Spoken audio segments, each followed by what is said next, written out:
पुणे एक mini blog रे आपको स्वागत जनावि। तो मुझे जस्ट एटा उठिली उठी देखिले आज कौन करार अच्छे यार मु भूली जाइए आज जेना सिटी ड्यूटी जीवार अच्छे। चलते गाधे गुधाई पूरा रेडी हो देखा कौन हो कौन नहीं फटाफट मुझे रेडी हो गली देखी पारे अवश्य रेडी होकर गोटे चाह टे पीदेली सुकून का नाम सुना है? हाँ कि सुकून हाय हाय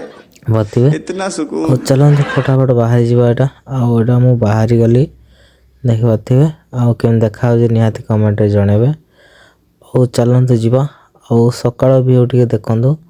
आते सुंदर दिशुची टाइम पाखापाखि 7:30 8 हम तथा ठंडा छाड़े नहीं देख पारे मैंने मो गाड़ी चलाऊँ थरी जाऊँ देख पारे बहुत जोर माने ठंडा हो पवन भी बाजुची ना और जेहेतु मुझे खाई नी तो मुझे गोटे टिफिन खावा पड़े आइली आटा मु खाई जस्ट सरला जीवी फाइनाली आसी मो प्लांट रे पहुँची गली। तो चलन देखा आज कौन अच्छी कौन ना दिनटी